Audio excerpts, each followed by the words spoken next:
years as a diplomat.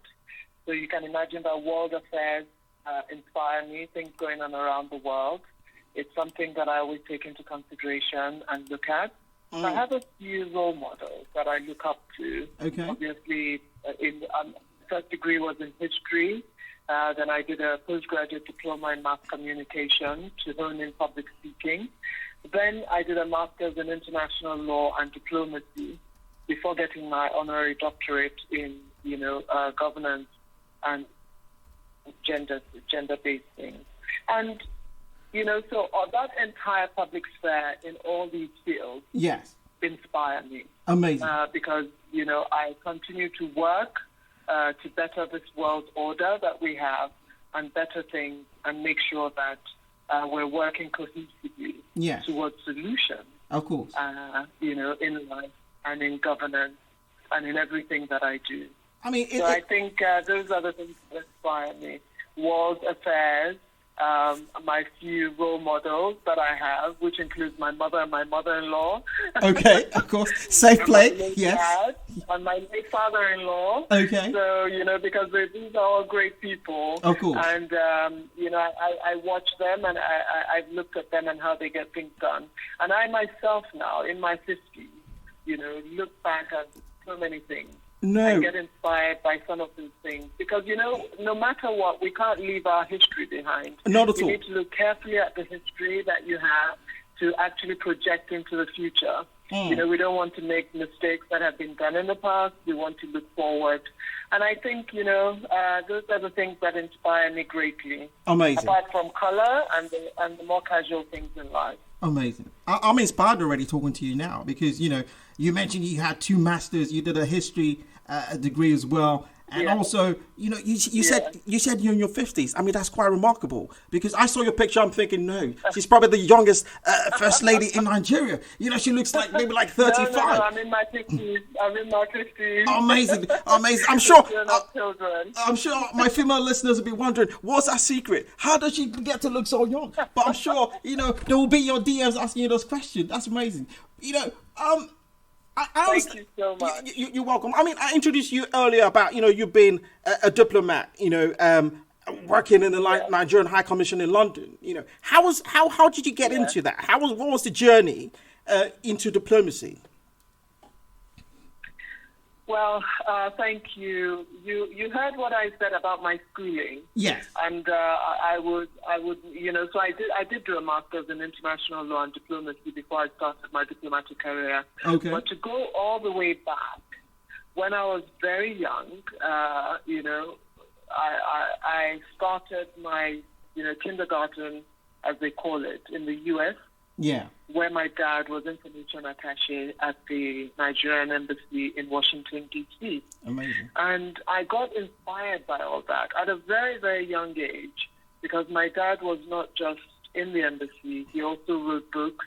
He staged plays, which were staged all over universities in the U.S. I remember going with him to University of Massachusetts, watching one of his plays staged there. Amazing. His plays were on Voice of America, BBC Radio, and so many other things. And I got inspired by all that and that life. And I remember saying to everyone that I was going to be a diplomat at a young age of about 6 or 7 or something.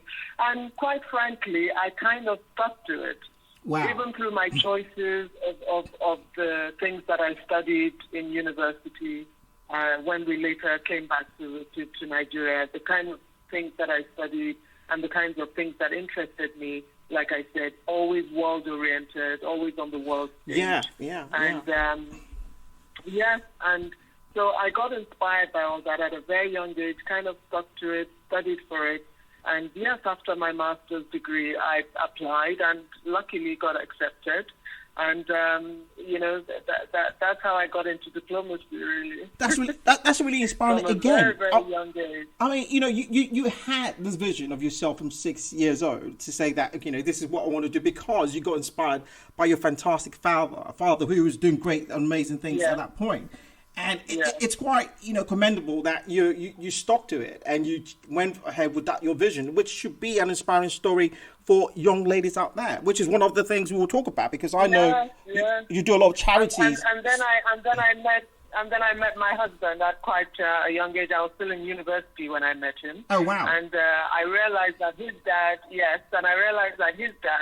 had also been Nigeria's first ambassador to Cote d'Ivoire. Okay. So, that also seemed like a sign, So of course, it was. Of course. Together. Yes. That's great to know. Yeah. That's great to know. Yeah. So now, you met your husband now. Well, you're the first lady of Kwara State, an amazing, beautiful state, in Nigeria. How was that transition, moving from the diplomacy field where you were? Were there any challenges you encountered, or was it just a smooth sailing into that first lady position? Well, because I've always been in government. Like you said, I worked as a diplomat, and kind of anytime we're in Nigeria, we go back to the Ministry of Foreign Affairs, which is our headquarters, which is our main ministry. And then when you're posted abroad, you get to serve in missions abroad. And, because of that, the fact that I've been in government and governance and worked, on so many, government-related things, and the desks that I serve on, which include political, include economic things, trade and investment, and whatever, all ties itself to governance. Yes. So to me, I would say that it was a little bit of an easier transition than somebody who maybe was in a completely different field entirely and had not done much governance or hadn't been exposed to governance, because in diplomacy, obviously we work with the government all the time. We work with the various presidents. You have to organize presidential visits to whatever country you're associated to. You have the governors also visit. You've got to engage them and, introduce them to the kind of partners that they want to see whenever they come to the country, and so many other things, and then also help the Nigerians in diaspora, connect them to the government back in Nigeria, and making sure that they get a sense of what it is and what governance is in Nigeria. So in that sense, I would say it was a bit of an easier transition for me, because I'd been in governance. I kind of knew the leanings of what it would be to be a first lady, because I'd been exposed to quite so many in the past. Yeah, that experience, So therefore, I think I found it a little bit easier, plus the fact that we were going into an environment where Kwara State was really welcoming of us and, wanted that change. Amazing. And they opened their arms wide, to receive us and accept us. That's and really good. They were willing to work very closely with us. So from the get-go, it was all systems go. And in that regard, I think it was a bit of an easier transition. Yes, that's very good. I mean, you mentioned that the Kwara State people embraced you with open arms. And I know that you've been doing great things within the state as well to promote, development and promote, women support and, things around that. Which brings me to the Ajike People Support Center, which is something you created. Yeah. Can you give us a bit of an insight to what that's about? Yes. A lot of first ladies have something that they're passionate about and want to do. Yes. I've always been someone that has helped the less fortunate. Like I said, it's so funny that these two families, my family and my family, seem so alike in so many different ways. My dad was always so warm-hearted, open, and, gave a lot. In fact, some people would scratch their heads and say he was too generous. So also, my mother-in-law, my father-in-law, my mom, and everybody around me. So I grew up that way, and I grew up helping people, always trying to make a difference in people's lives. So it came naturally that, as soon as we, came in, that it would be nice to have a way to do this in a more structured manner. Yes. And a way to do this in a way that touched more people's lives. I couldn't just do it alone. I had to have a little bit of a setup and have people assist me. So that way, Ajike People Support Center was set up. People ask me, what is Ajike? What is the name? That is actually my name. Oh, wow. Okay. I'm originally from Lagos. Yes. You're from Lagos? One of my middle names. I'm originally from Lagos. Well. Yes, I'm happy now. I'm jumping. Not that I love Kwara people. I'm Lagosian as well, but I love Kwara people as well. We're doing great things out there. But do carry on. Yes. And this was a name given to me, which my mom reminded me of not too long ago, by my dad's cousin. Now, my dad's cousin was Mrs. Williams. Okay. And the older sister of the late Oba Oyekon. Right. Blessed memory, the Oba of Lagos. Yes. And she named me Ajike Aramide because she had been so close Beautiful name. to my dad's mother Beautiful in her name. time and reckoned that I looked like her. Amazing. So this name, just basically, I decided to just use this name. And People Support Center instead of just saying foundation, because I wanted it to resonate with the indigent, with everybody who, as soon as you hear Educate People Support Center, yes, you know what it does, you know what it's about. Because sometimes when you say foundation, some people don't know exactly what field foundation is in or what exactly that they do. So I reckon that if people hear People Support Center, they know that it's somewhere they can go to find help in various fields.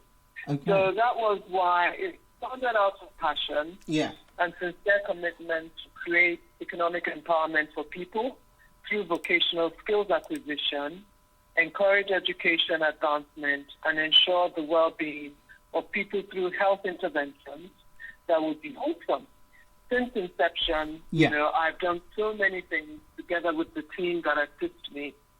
And we've done, because I thought the best way to help people was to change this economic circumstance. Of course. And try and get people skills. Yeah. So when they do these skills acquisition programs and then later on they get empowered by either we give them the tools that they require to start these little businesses or little vocational things that they want to do. Yeah, you're right. So I felt that was the best way to go about it. Amazing. And sometimes we actually also give a little bit of cash, but not too much of that.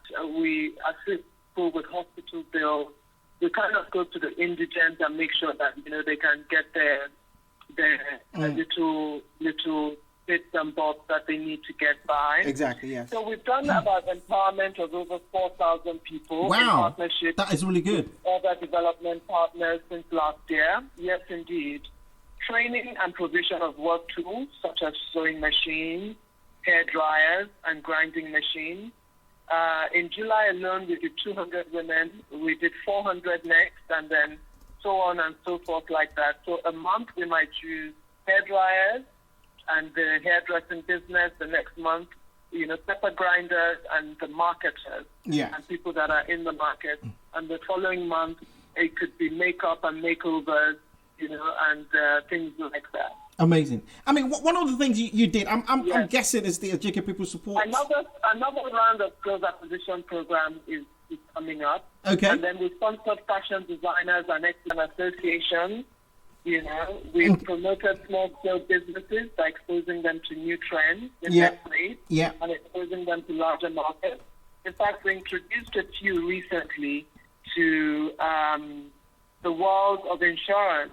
And I got an insurance company that came on board and decided to go, to train some women so that they now learn how to insure their businesses against, any little disruption that may come their way. Amazing. And this really went down well with the small-scale industry. Amazing. And then we sent 10 fashion designers. 8 went on the catwalk. 2 exhibitors from Kwara State went to the Africa Fashion Week in December last year. Yeah. We had about 4 states which participated in that. We helped solicit for loans from the Central Bank of Nigeria for some women and men. And, I say that Ajike is for children, the youth, women, and humanity at large. Yes. And I say that so that men don't feel alienated don't feel left from down, Ajike, because we know that, while women and children and the youth are more disadvantaged, really, some men are really down and out and need our help as well. Yeah. I don't know if you heard anything about the blue-eyed family. I was going to go there. This was my next question. You know, that thing that the whole of Nigeria is talking about that. You know, the Wonderberg syndrome. People didn't understand what that was. A lot of people kind of like, you know, wow, you know, what is that? You know, and you didn't understand. Yes. And she'd faced a lot of trauma and a lot of discrimination, and you know, people would call them names and you know, call them, she was a witch with her kids. Yeah. And so many other things. But this narrative and how we'd helped her, we projected her, got her into fashion design house, got her into a modeling agency, also helped her to start up a small business. I equipped a shop for her. Yes. And got her the things, you know, and all that. And got a scholarship for her kids as well. We did her wardrobe so that she has some nice things to wear with her children. Yes. Reconciled her with her husband. And I now got a place for her and rented out an apartment so that they have their own place to live. Amazing. Because the family had separated and she was living with her family, the husband was living elsewhere. So they got together, and then, you know, later on, they've gotten their marriage done again in the palace of the Emir of Ilorin. You know, they did that. That's really good. So Rizkat now is well known in Kwara, and everybody loves her and her children. Amazing. And they now do not, you know, put any stigma on the blue eyes. Yeah, the blue eyes. We've got the Commissioner for Education to make sure that people are taught in school of things like genealogy and the fact that, you know, there's stories that every black person comes from the same ancestor. There are also stories that it could be a fluke of genealogy. Of course, the mutation occurred or something. Like that. Yeah, so that people know that it's natural and it's naturally occurring and can occur in people. And therefore also that there's no stigma to it. Exactly. Because, you know, she was facing a lot of taunts and things and, you know, mental health I must say, I really to play when you have discrimination. We're very happy that she's very happy now. That's really good. I mean, I really commend your efforts on that. I commend your efforts so much because it became news, you know, nationwide, even beyond the shores of Nigeria. Because people, you know, it educated people more that, yes, it can happen. It's a mutation. It's called the Wonderberg syndrome. You know, it's something that can happen and people needed to be educated. And I think that's very commendable, you know, that you actually took it upon yourself to ensure that people, you know, didn't stigmatize them because of that, you know, blue eyes, which was beautiful. Yeah. And also, you mentioned about the charity that you've done it, you know, about 4,000 people. You have catered for via the charity. You know, you talked about empowering 200 women, 400 men, and also the fashion thing you did as well, which is quite amazing. You know, it's good that we seeing these great things from the First Lady, from the state of the beautiful state of Kwara. Okay. Thank you. And you know, we've gone through all the COVID-19 and the pandemic and the lockdowns and everything. We did our best to distribute food items and other palliatives during the last, you know, the lockdown. Yeah. We distributed palliatives to over 1,000 households during the lockdown. And I presented PPE to the general hospitals in Kwara.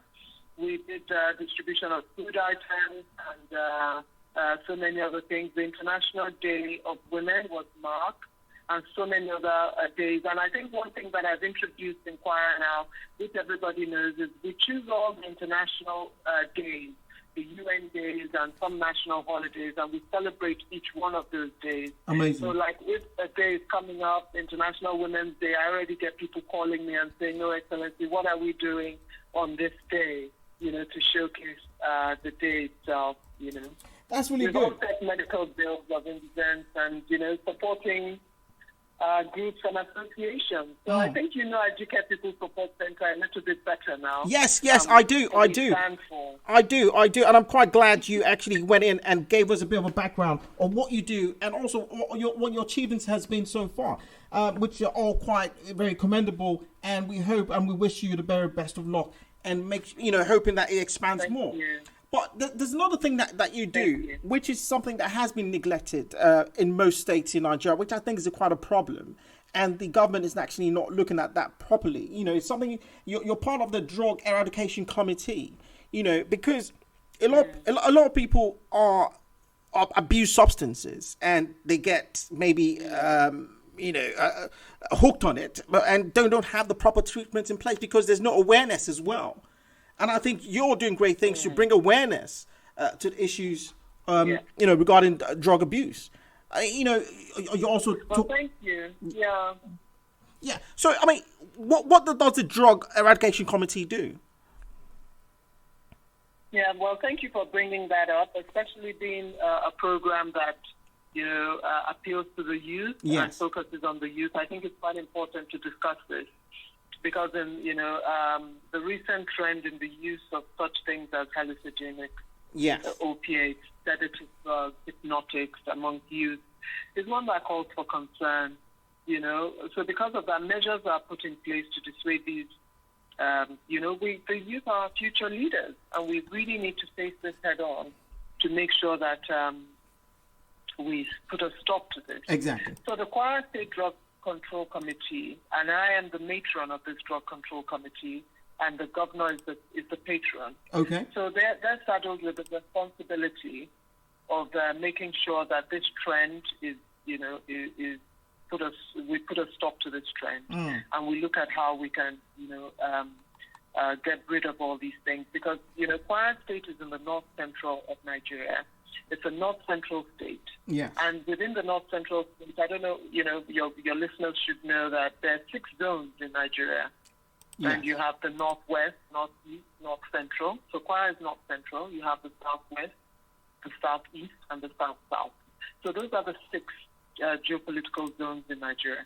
So in the north central, they found that amongst those 6 states, Kwara, the prevalence of drug use was quite high in Kwara at 13% in 2018. 13%, wow. And that was quite upsetting. Yeah. So a lot had to be done, to make sure that, something was done about this. So the Kwara State Drug Control Committee has been doing so much. So my office, I'm in talks with the NDLEA, Ministry of Women. NDLEA, so that's the Drug, Enforcement Agency. Yes.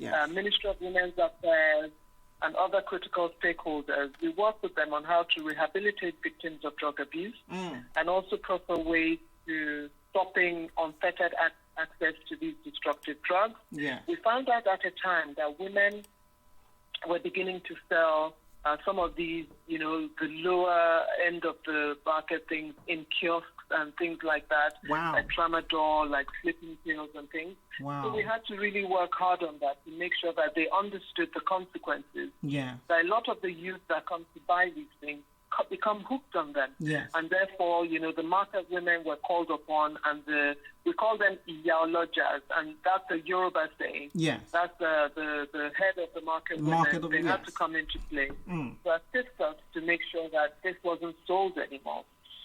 So consequent upon our proactive initiatives in combating drug abuse, the United Nations Office on Drug and Crime, UNODC, designated Kwara as a pilot state to play a leading role in drug control in North Central states. Amazing. Including the FCT.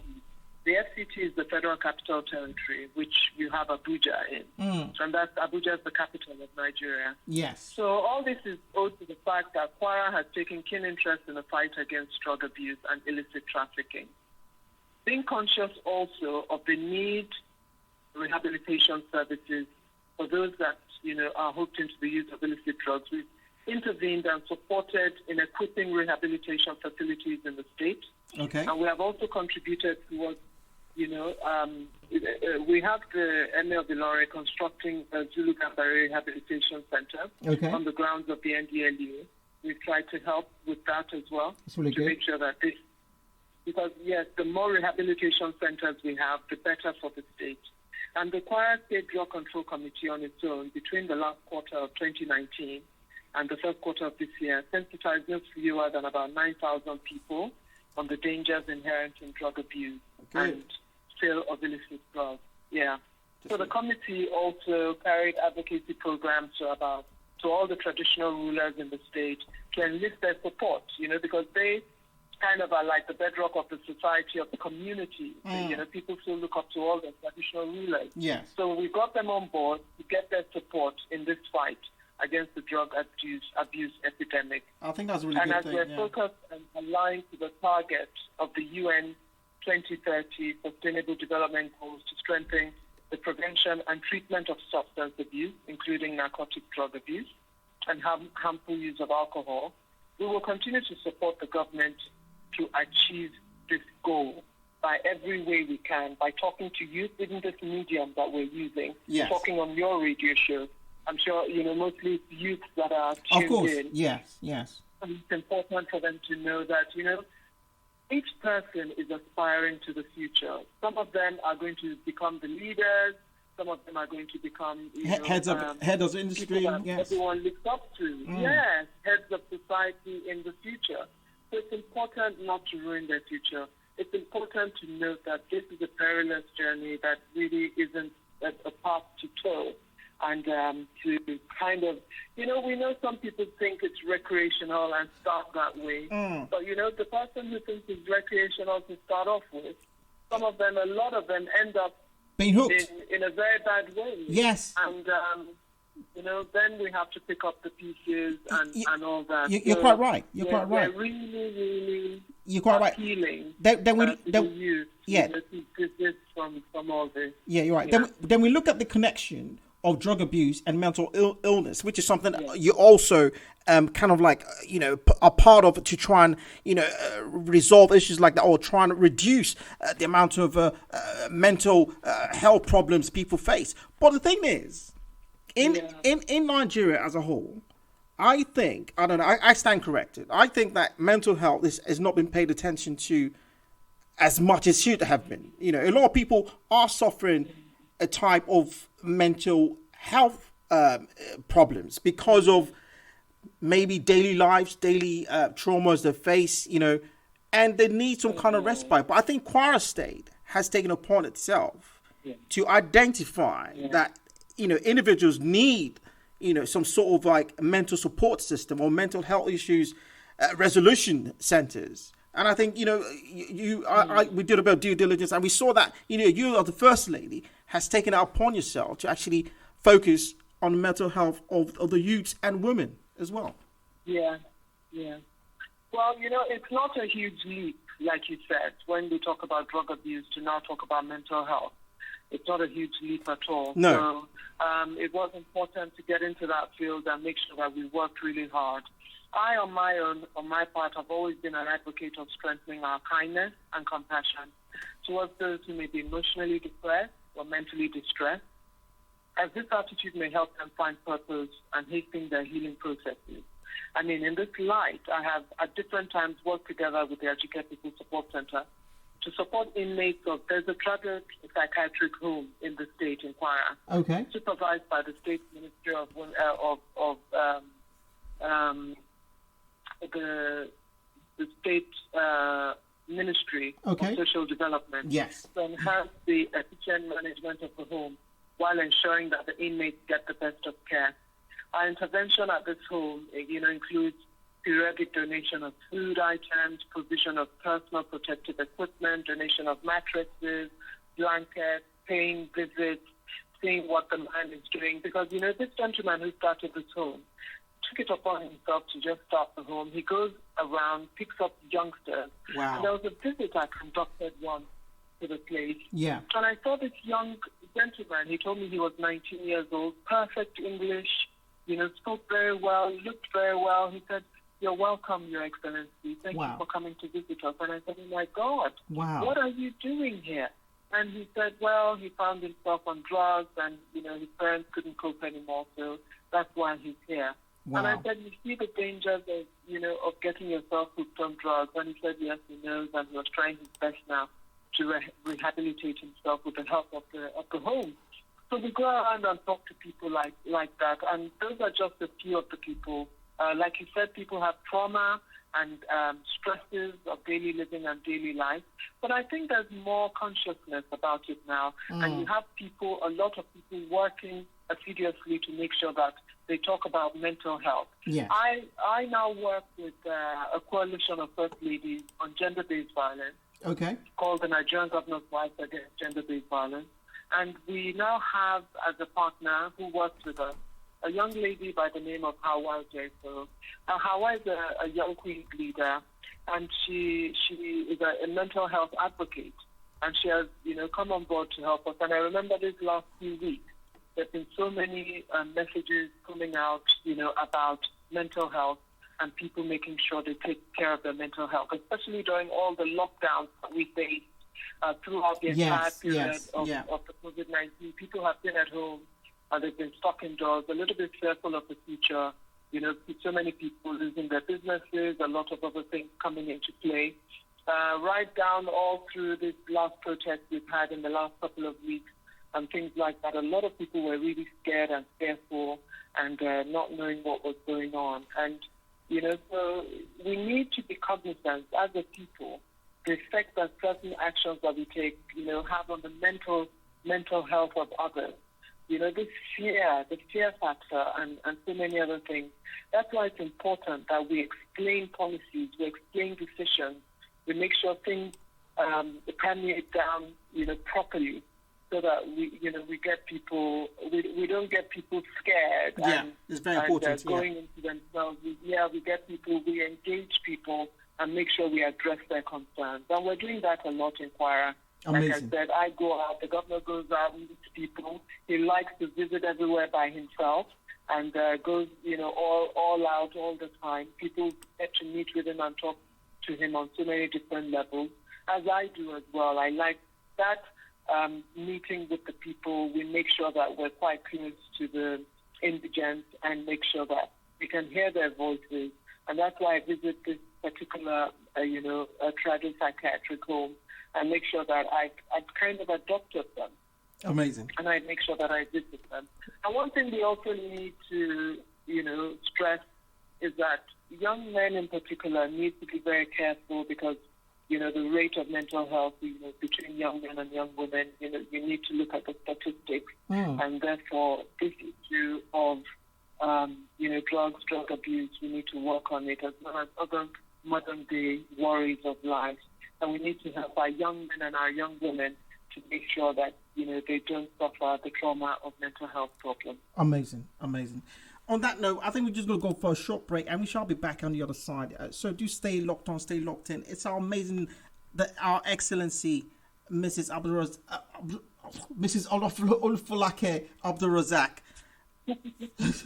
So do stay locked on, stay locked in. It's your host, Double9 on Double9 Radio. Yeah. Sorry about that. I just thought we'd just have a quick...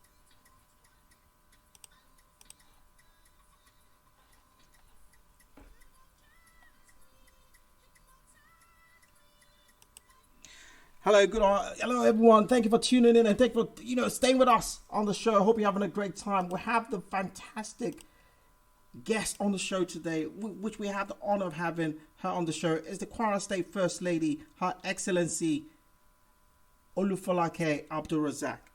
Thank you, Your Excellency, for coming on the show, and thank you for sharing a lot of background about what you're doing within Kwara State and the amazing things and the amazing support you're giving both the men and the women in the state. And most especially, we talked about the mental health as well, which is very important and very vital within the state to ensure that individuals get the right support they need. And also, you mentioned earlier about the help you've been giving people, about 400 men, 200 women.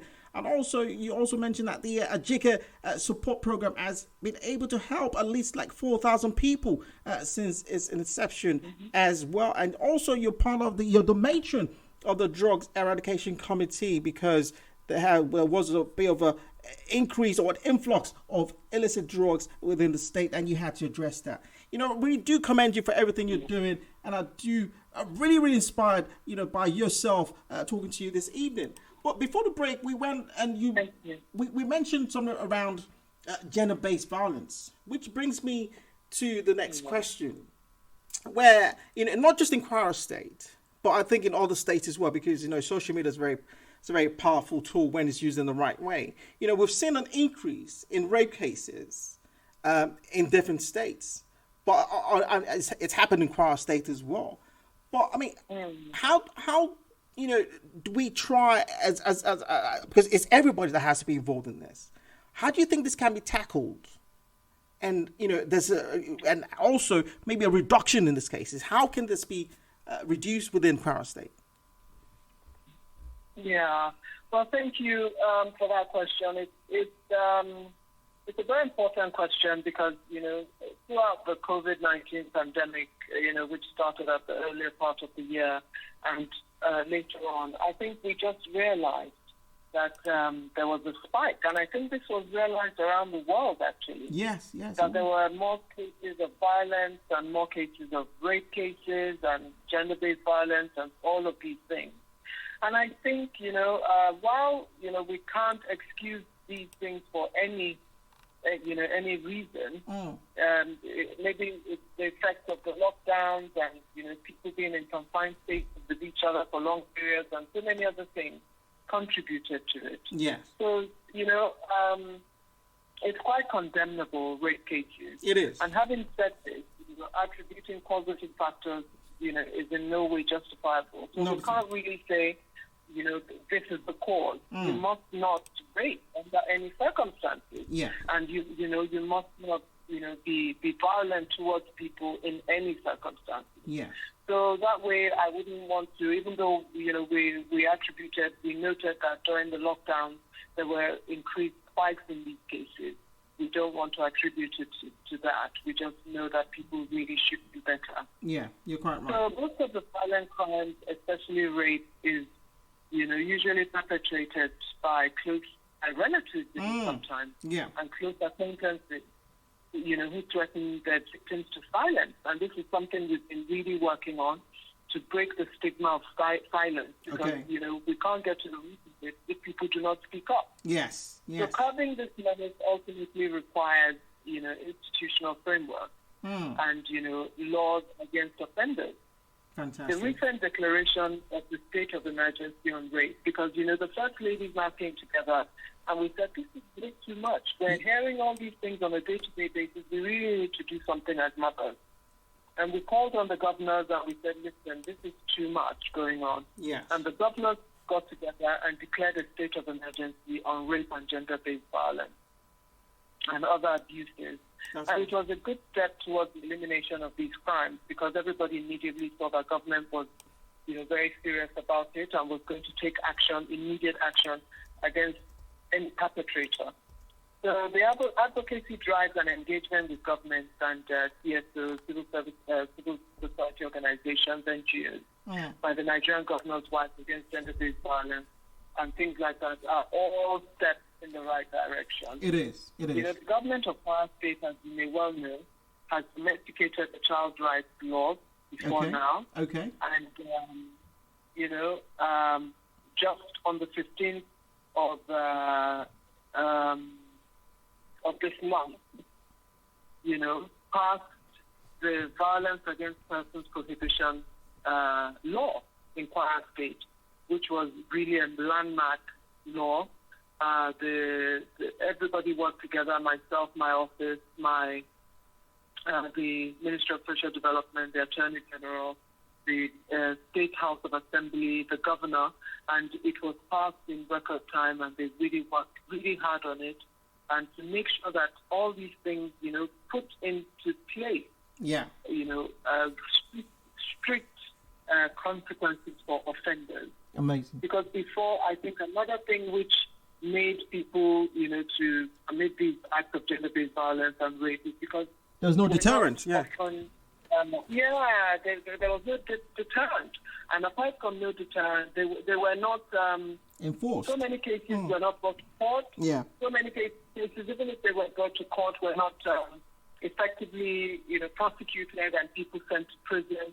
So that kind of overall environment made it easier for people to think that they can get away with such crimes. Wow. Okay, that's really good. So speaking out by the victims will also stand as a deterrent. As we said, we can't consider the stigma of violence. And then cultural norms. Like people don't want to be known that they're, it's happened, And, we must also acknowledge the very small percentage of boys and men that are raped also, because this is also part of it. There's majority women and girls that are raped, but there is a small percentage of boys and men that are raped as well. So we put them all together and make sure that we put these, laws in place so that it can protect them. And we need to break the stigma of, people not wanting to come forward, because if you don't come forward, the perpetrator has every right to go elsewhere and commit this act again. You're right. So people need to come forward, and as a society, we must not stigmatize people who have been raped and, look at them in a certain way, because, sometimes you find families that will say, oh my God, we can't say it because, tomorrow who's going to marry her? Who's going to marry her, yeah. Who's going to take her on? They would refuse to. So people keep quiet. And this means that perpetrators get away with it. It's not right. It's not on. So we need to get over that stigma and make sure that we remove shame and stigma from it, from the survivor. Yes. Because, that person did nothing to have that done to them. They did nothing wrong. They did nothing wrong. wrong. So we must take that onto the person who's dead. So all this is work in progress that we're doing, and we're really committed to doing that. We're working with so many advocacy groups, people that work on how to rehabilitate victims of gender-based violence and rape.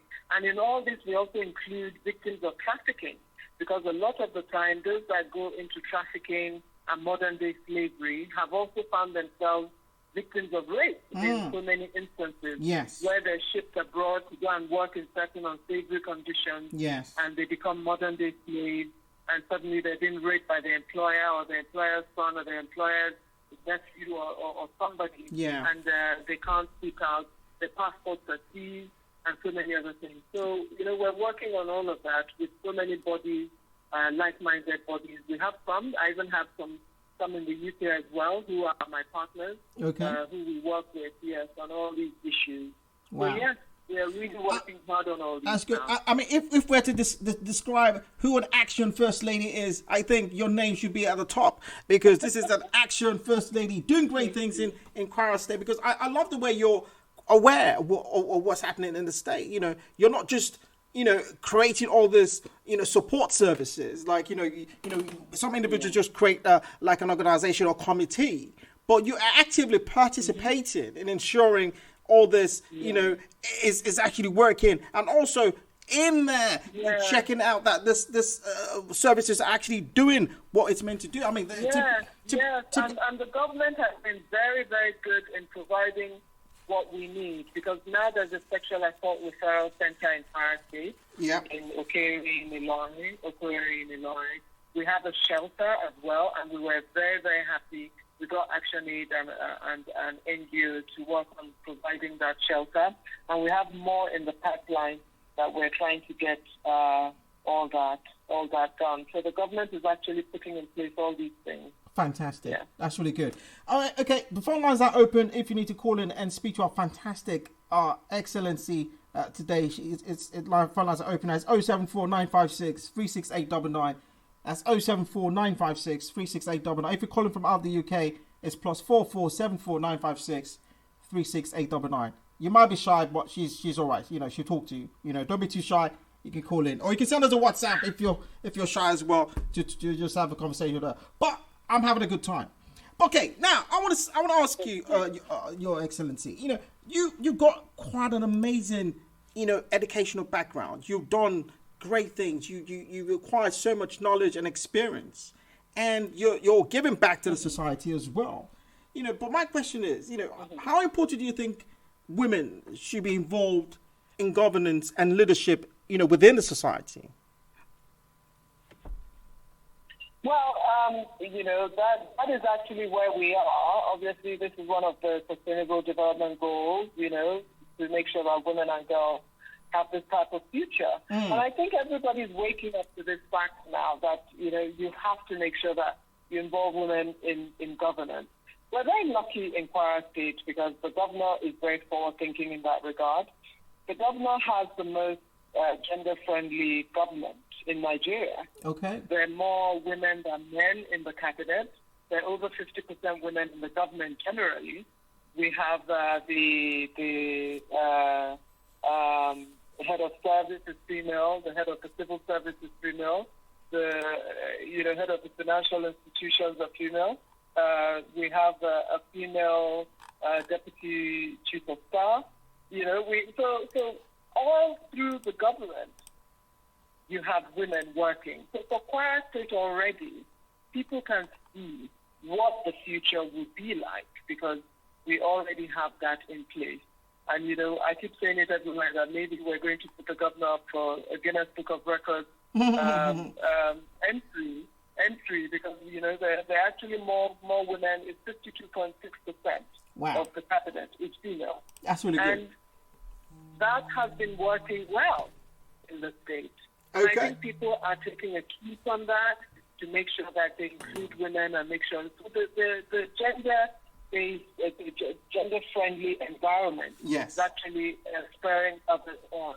Okay. Because, you know, women are half the population. Yes. And if you have half the population limping along and not being part of what's going on, the population is actually not achieving to its maximum. So it's important to make sure that women are included in these things. We had a conversation recently, and I joined a conversation recently where they were talking about the culture around politics and the culture around governance, which makes it a bit more difficult for women. Amazing. And I think, you know, if you're in Nigeria, you would get a little bit of a sense of that and how they're working assiduously to make sure that it becomes more of a friendly place for women. Because in the first place, for appointed offices, if you have political will is very important, whereby once you decide that I'm going to appoint more women, you will find the right women for that job and you will appoint them. Fantastic. But what we have to work on even more is the elective offices, whereby women can come out and actually put themselves up for election. Yes. So that people can elect them into office. Because, you know, a lot of the time we find that women find it difficult to come out to go for the election. So we have to work on the culture around politics to make sure that it's a bit more of a friendly environment for women, and women can actually excel in that environment. Fantastic. I mean, Your Excellency, we know that men and women are a little bit different in how they approach things. Of course. So once you make it an environment that is not just so male dominated, yes. Your Excellency, we have a call. We have a first caller on the line. Would have more confidence. Yes, we have a first caller on the line. She's been waiting for quite a while. Good evening, good morning, good afternoon. Double9radio. What's your name and where are you calling from? Hi, good evening, Double9. I'm calling from London. Okay, hello. And the name is Fumi. Fumi, hello. Hi, I want to firstly say big well done. The conversation tonight has been really, really good, very enlightening. And I want to firstly also commend Her Excellency, the First Lady. You know, well done, ma'am, for coming on. Thank you. And not just that alone, but also, you know, the initiatives that are being birthed in Kwara State, like Double9 has said, it's not just something that, you know, you come up with or it's initiated, you're actually part of it. Exactly, and I think that in itself is worth celebrating. It's not just a tick box exercise to say, well, as a First Lady, this is what she did while she was in office, or this is what she set up while she was in office. It's actually what she's doing. Yes. And will, you know, definitely speak even after when you're probably no longer there as well. So I want to say big well done for that, you know.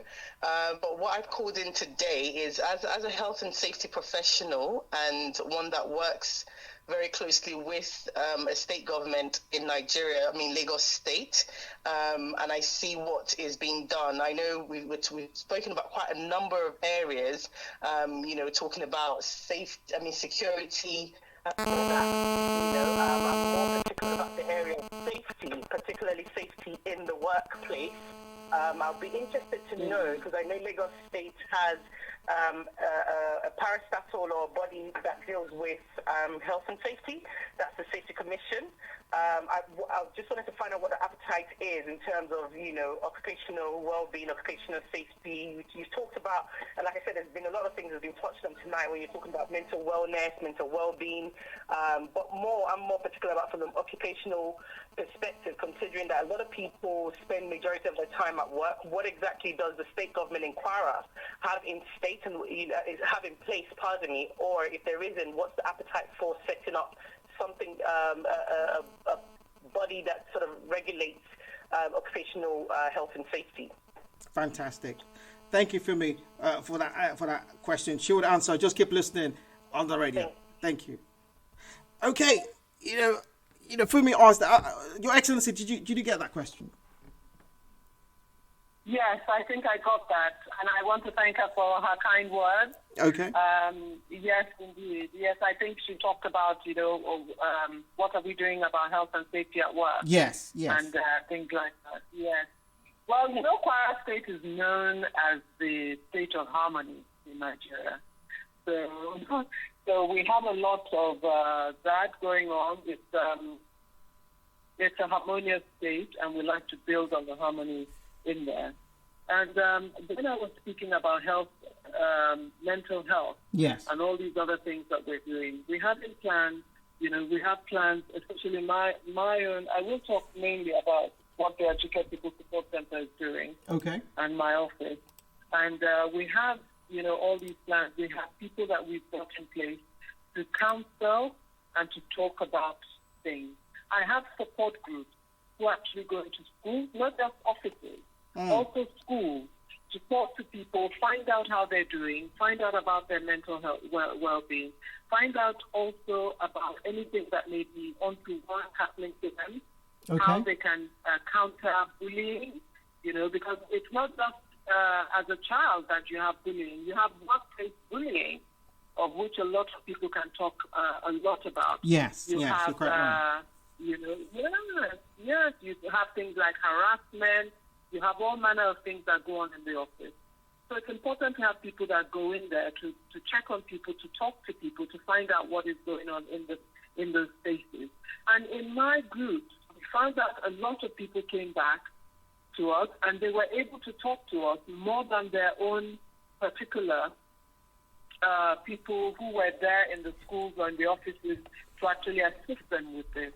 Wow. You have HR and expanded areas of HR working on all these matters. Yeah. And yes, we have the governor very involved in so many things like that. He's been working on office space even, because it's not just who you work with. Yeah. It's also where you work and the environment. Yes. That also determines. We're talking about health and safety. Exactly. Mental health, yes. Your health, and the safety of where you work. Yes. So he's also gone in and talked about that, about where the offices are located, where, people are. Sometimes you have overcrowding of offices, you have things like that. And all these are being worked on very, very diligently, all the time. So we've had people come back to tell us their experiences. People talk more to my own counselors and people like, so we have a lot of that going on with a lot of results coming back to us. Yeah. Okay, fantastic. Ladies and gentlemen, sorry about that slight technical glitch there. Apologies, Your Excellency, as well. Slight technical glitch as we go along, but we managed to rescue it back again.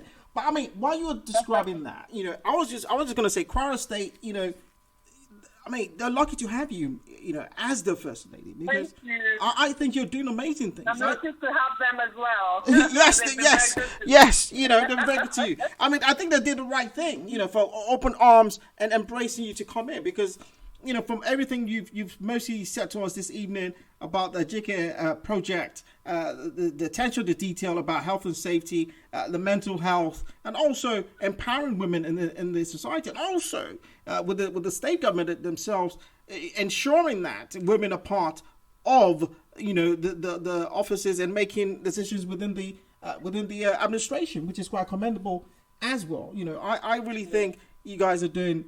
I think Your Excellency is doing a great job. Pardon me there. For okay. So let's go on a lighter note, because the other thing people don't know about our Excellency is that she's a fashionista. She loves her fashion. I'm sure you could tell from the picture we have on the marketing material that we sent out. That was that's what I thought. Okay, she couldn't be in her 50s. She's probably like 35 or something. But she's told us she's in her 50s today. But ladies and gentlemen, if you're female, you can reach out to her by the Kwara State First Lady DM and ask her what's that magic that she's using to look that young. But anyway, you were recently working on the Ashoke project. quite recently with African Fashion Week, London. What was the project about? What is Ashoke for who don't know? And that's what it's called, isn't it? Yes, thank you. This is a real passion of mine that you've come into. I'm very, very happy. Thank you for describing me, as a fashion. I've always loved fashion. I've always been a girly girl, and coming into Kwara State, you would realize that Kwara is known for her expertise in the weave of the traditional fabric, Ashoke, also known in Kwara State as Ashoke.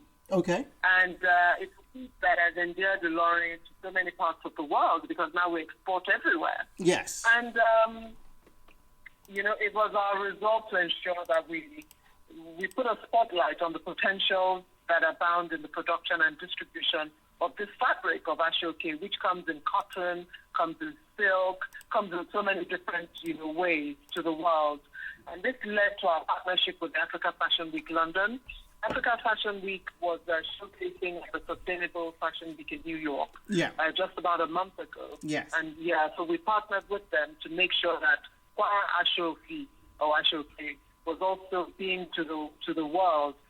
Consequent upon this, fashion designers and exhibitors from Kwara State featured in the Africa Fashion Show, and the occasion afforded the designers the opportunity to display their creative ingenuity to the world. And the exhibitors were able to showcase Kwara-made fabrics as well. Wow. And the experience these designers and exhibitors, got at the priceless. Is expected to bear on how they conduct their business. Yes. And these designers are expected to train and share with other designers at home what they had been exposed to. The designers were selected by the association in the state. Our beloved Ashoke was equally paraded, and I've just concluded virtual events, like I said, with the Sustainable Fashion Week New York. Yeah. We had somebody like Riskat, the blue-eyed lady, to showcase some of the Ashoke for us. Wow, and, that's good. And people spoke about how Ashoke is woven from start to finish. You have the design houses, and each design house you have about maybe 250 people, apprentices. It can take them up to 2 years to learn, to do all the various styles. You have the new styles like basket and whatever. You have the old styles like the Sonia and so many other things that people wear. And actually it remains very relevant. And the thing is that it's now worn all over the country, not just in the states that make it. It's worn everywhere for weddings, for, all sorts of things. Ashoke is well known, and my passion for Ashoke stems from the fact that Kwara is well known for making Ashoke, probably one of the best known in the country. Amazing. And therefore, we need to showcase it. Yes. And we need to portray. Yes. So yes, and we love the fact that when you see people weaving it on those stools, it's really very interesting, and that's why we touted it even as a way to, as a tourism potential. Exactly. Because, the way people, we like people to come and watch and move around. And even learn. Yes. Yeah, and even learn. And have that experience. So it's been fantastic so far, and the designers have been really well received everywhere around the world.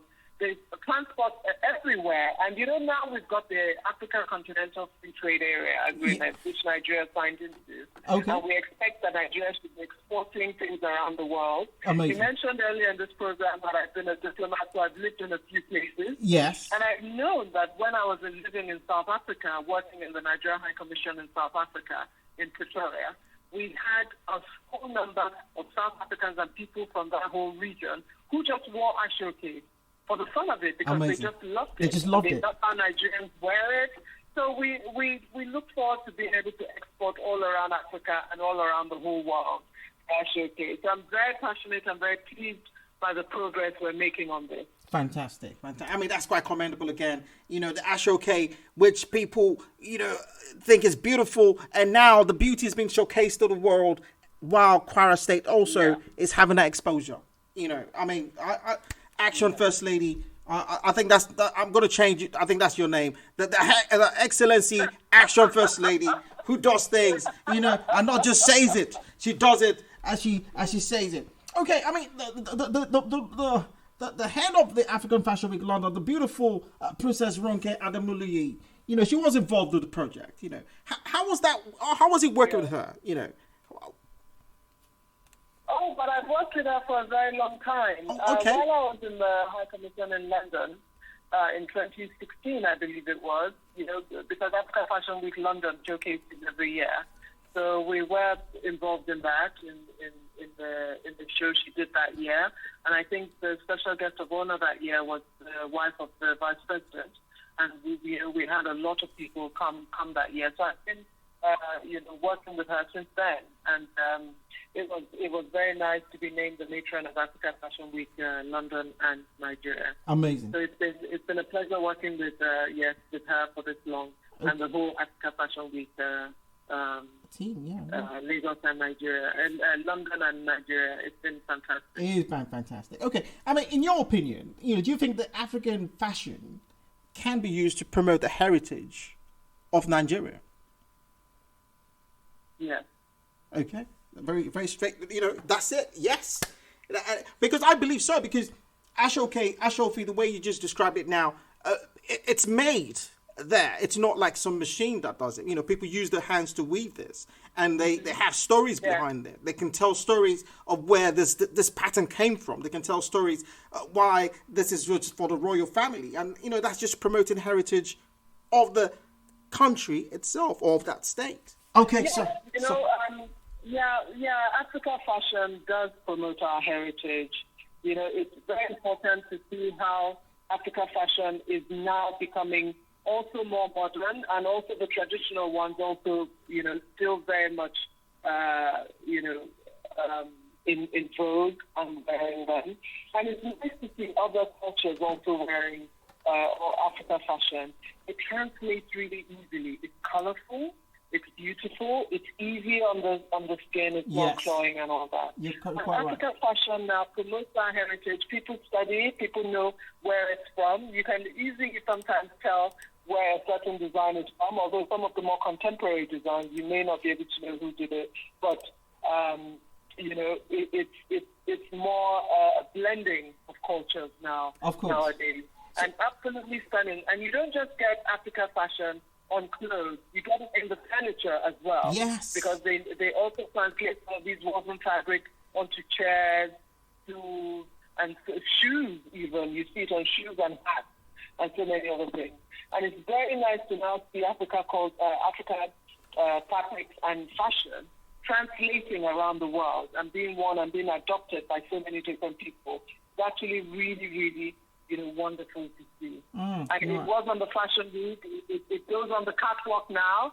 You can see, the London Fashion Week, Paris Fashion Week. You can see, and we went to the Sustainable Fashion Week, New York. Amazing. So now it's translating. Yes, it's translating into, you know, the modern fashion that we all see and know today. Amazing. So we should look out for more fashion things or fashion greatness coming out of Kwara State in the near future.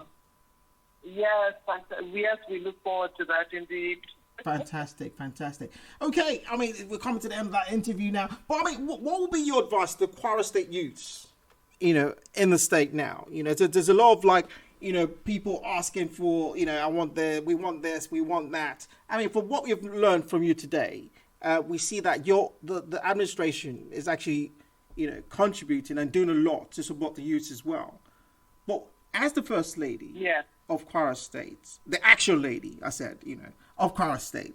What is the action lady? You know, Her Excellency, the action lady of Kwara State, the First Lady of Kwara State. Thank you. You know, what will be? It's very, very wonderful to work with the youth in Kwara State. They assist me in all that I do. I always have a youth team around me, and you know, it's wonderful to work with them. I'm talking about the fashion, and you know, we have the Kwara Fashion Week coming up actually very soon. Okay. Yeah. In November. Okay. Mm-hmm. So, what advice would you give the youths now? You know, from yourself. What advice would the First Lady say to them? Well, the advice I have for the youth is to believe in themselves. I know that the youth that we have now do believe in themselves, and they They know what they can achieve because, I mean, I told you my age, and I have young adults as children, and I know what I get from them. I find them inspiring. I find that they contribute a lot to what's going on. I find that we build with them. So what I want the youth to do is not to shy away from being part of everything going on in governance and in the public and private sphere. They need to be part of it because they have a lot to offer. Yeah. And and I work very, very well with the youth. I have so many of them on my team. Educate People Support is run mainly by youth teams, and I'm very happy with them. I talk to my children, I take decisions with them, and I want everybody, the youth, to come on board and do more of that. Come forward with your ideas. Don't be shy to call, to write to me, to make sure that I know more about what you want to do. I really appreciate the contribution of the youth, and that's my advice to them. Keep keeping on, contribute more, come forward with your ideas, and you'll see how well it will be taken on board. Fantastic. Great advice there from the First Lady. Ladies and gentlemen, I want to say that it's been amazing to actually have this interview with you. The First Lady, the Action Lady, Her Excellency, Mrs. Olufolake Abdulrazaq. I commend you for all you're doing. You're an action lady who does things, who doesn't just tick boxes, as our caller earlier mentioned. And I really hope that, great things do come out of Kwara State, because Kwara State is great and they're very lucky to have you. Once again, I want to say thank you for coming on the show today. It's been amazing. It's been great. And I wish you all the best in the future. Thank you so much. It's been wonderful to chat with you. And thank you for the caller. I really enjoyed her question as well. And thank you to all those that have tuned in. I really had a fabulous time this evening. Fantastic. Thank you very much. Speak to you soon. Okay, you're welcome. Take good care and keep up the good work. Thank you. Bye-bye.